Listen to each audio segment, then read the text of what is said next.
ಮಾಲೂರು ತಾಲೂಕಿನ ಈ ಜಾತ್ರೆಯಲ್ಲಿ ಭಾಗವಹಿಸಿ ಉತ್ತಮ ರಾಸು ಎಂದು ಆಯ್ಕೆಯಾದ ರಾಸುಗಳಿಗೆ ತಹಸೀಲ್ದಾರ್ ಕೆ ರಮೇಶ್ ಬಹುಮಾನ ವಿತರಿಸಿದರು. ನಂತರ ಮಾತನಾಡಿದ ತಹಸೀಲ್ದಾರ್ ರಮೇಶ್ ಅವರು, ದನಗಳ ಜಾತ್ರೆ ತನ್ನದೇ ಆದ ಇತಿಹಾಸ ಹೊಂದಿದ್ದು, ತಮಿಳುನಾಡು, ಆಂಧ್ರದಿಂದ ಸಾವಿರಾರು ರಾಸುಗಳು ಪಾಲ್ಗೊಂಡು 15 ದಿನಗಳ ಕಾಲ ಜಾತ್ರೆ ನಡೆಯಿತು.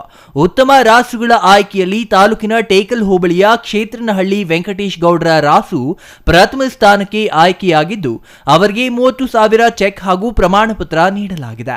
ರೈತರು ಪ್ರತಿ ಮನೆಯಲ್ಲಿ ನಾಟಿ ಹಸುಗಳನ್ನು ಪೋಷಣೆ ಮಾಡುವುದರಿಂದ ಯಾವುದೇ ರೋಗ ಬರುವುದಿಲ್ಲ, ಜತೆಗೆ ಗೊಬ್ಬರ ಸಿಗಲಿದೆ ಎಂದರು.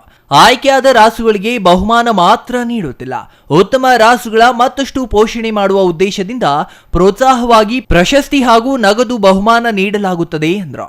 ಇನ್ನು ಈ ಸಂದರ್ಭದಲ್ಲಿ ತಾಲೂಕು ಪಂಚಾಯಿತಿ ಇಒ ಕೃಷ್ಣಪ್ಪ, ಮುಜರಾಯಿ ಇಲಾಖೆ ಇಒ ಸೆಲ್ವಮಣಿ, ಪಶು ಇಲಾಖೆ ಸಹಾಯಕ ನಿರ್ದೇಶಕಿ ವೀಣಾ, ಎಪಿಎಂಸಿ ಮಂಜುನಾಥ್, ದರಖಾಸ್ತು ಸಮಿತಿ ಸದಸ್ಯ ಬನಹಳ್ಳಿ ಸತೀಶ್ ಇನ್ನೂ ಹಲವರು ಹಾಜರಿದ್ದರು.